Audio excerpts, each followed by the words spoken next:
ओम शांति। आज सतगुरुवार के दिन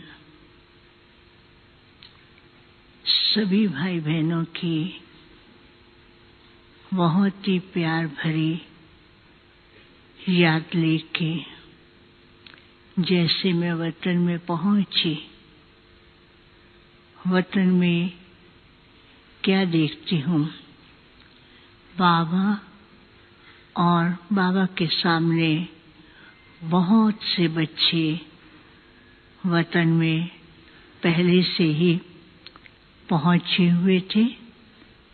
बाबा सबको प्यार भरी दृष्टि वरदान से भरपूर कर रहे थे। बाबा की दृष्टि से हर एक के पास एक सुंदर वरदान आज के दृश्य में ऐसा पहुंच रहा था जैसे कि एंजल की ड्रेस होती है, वो वरदान एंजल की ड्रेस में था। किसी की एंजल की ड्रेस में चमकते हुए सितारे थे, किसी की एंजल की ड्रेस में पिंक कलर था, किसी की एंजल की ड्रेस में गोल्डन कलर, किसी की एंजल की ड्रेस में हल्का हल्का ग्रीन कलर और उसके ऊपर डायमंड्स दिखाई दे रहे थे।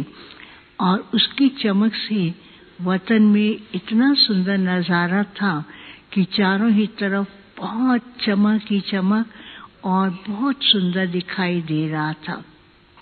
बाबा भी देख रहे थे, बच्चे भी मुस्कुरा रहे थे। लेकिन कुछ सेकंड में क्या देखती हूँ कि बाबा जो है वो छिप गए और बच्चे ढूंढते हैं बाबा कहाँ है, बाबा कहाँ है। तो बाबा एक सेकंड नजर आते, फिर बाबा छिप जाते।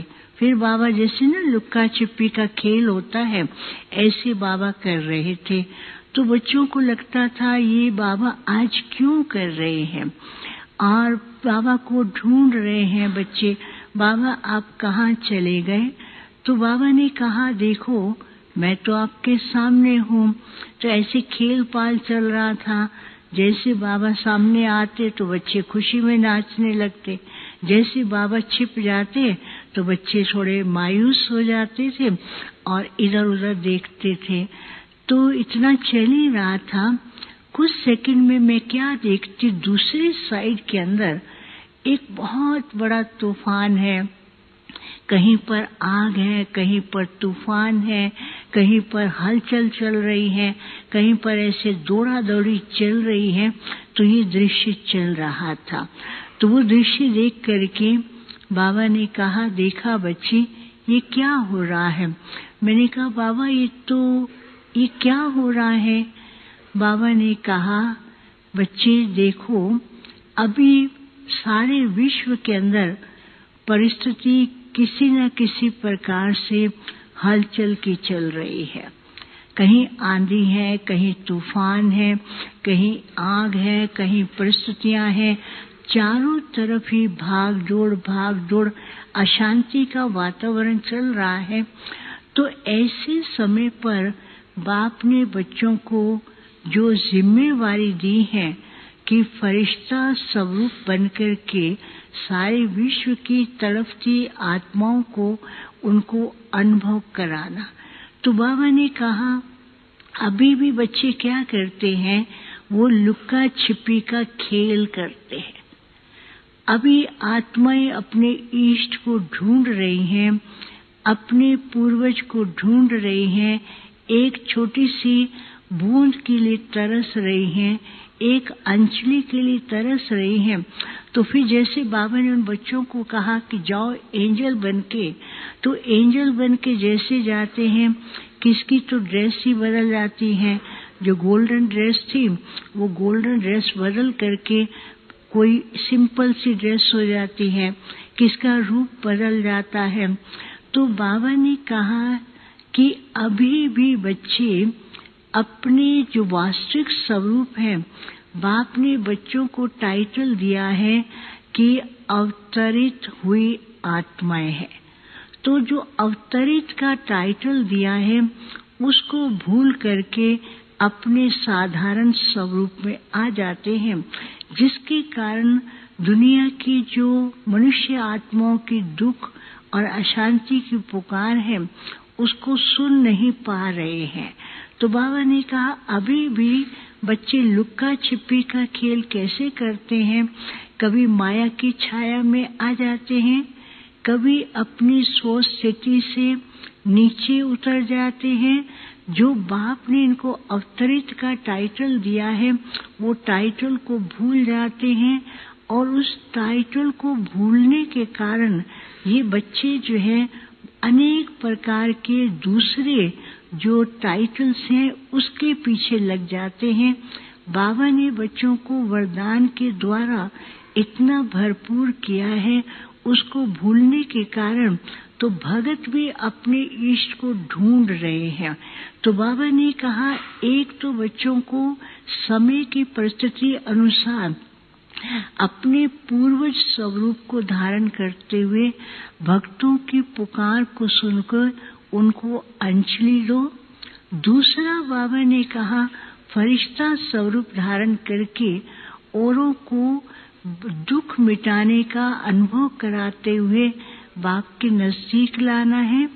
तीसरी बात बाबा ने कही कि फरिश्ता स्वरूप के द्वारा ही बाप की प्रतीक्षा कर सकेंगे। और चौथी बात बाबा ने कही कि ये जो माया के प्रभाव के अंदर कभी छाया में है, कभी चमकते हैं, जैसे सूर्य निकलता है उसके सामने बादल आते हैं तो वो चमक कम हो जाती है। तो बाबा ने कहा अभी भी कई बच्चों के अंदर ये है, इतना शक्ति है और इतने गुण हैं, प्रत्यक्षता की क्वालिटीज हैं, लेकिन क्या है माया के बादलों के बीच में छिप जाते हैं।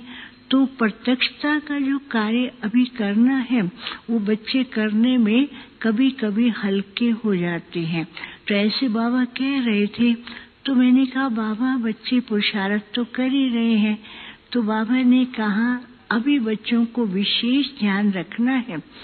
एक तो अपने फरिश्ता स्वरूप को सामने रखें। दूसरा बाबा ने कहा कि दाता स्वरूप रहे। तीसरे बाबा कह रहे थे ध्यान रहे बच्चों को कि बाप ने तुम बच्चों को भी बाप के अवतरण के साथ बच्चों को भी अवतरित आत्माएं कहा है। तो ये ध्यान रहे कि हम भी अवतरित आत्माएं हैं। और चौथी बात बाबा ने कहा कि ये जो माया की छाया या बादल बार बार बच्चों के सामने आ जाते हैं और बच्चों का जो असली स्वरूप छिप जाता है, उसके लिए बच्चों को हमेशा ये ध्यान रखना है कि वो लाइट के कार्ब में रहे। सदा ये ध्यान रहे कि मैं लाइट स्वरूप हूँ और मेरी तरफ चारों ही तरफ लाइट ही लाइट है। उस स्वरूप में टिकेंगे तो माया का छाया उधर आ नहीं सकती है। अभी बच्चों को ये प्रैक्टिस भी करनी है और चारों तरफ विश्व की आत्माओं को शुभ संकल्प के वाइब्रेशन से जो लाइट की किरणें भेजेंगे तो उन्हें भी लगेगा कि हमारी पुकार सुनने वाले हमारे इष्ट देव हमारी पुकार सुन रहे हैं।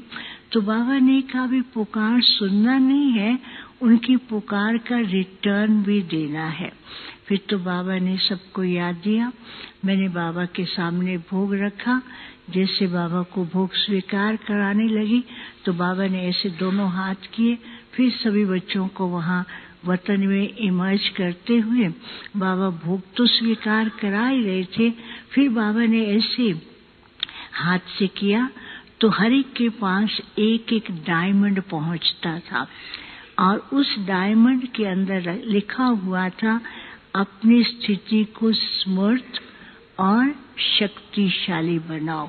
तो बाबा ने कहा अभी समय है समर्थी स्वरूप शक्तिशाली का अनुभव करना और दूसरों को कराना। फिर बाबा सब बच्चों को बहुत प्यार भी कर रहे थे। उसके बाद मैंने बाबा को बताया, बाबा आज तो कई बच्चे कहते बाबा को हमारी तरफ से याद देना, भोग स्वीकार कराना। बाबा ने ऐसे किया तो सारे के सारे वहाँ इमर्ज हो गए। तो बाबा ने कहा, देखा सब बच्चों की आवाज तो बाप के पास पहुंची है और हर बच्चे की आवाज का बाबा ने उनको रिटर्न में जवाब दे ही दिया है और बच्चे सदा बाप के साथ रहकर अनुभव करते रहे और सबको याद दिया। ओम शांति।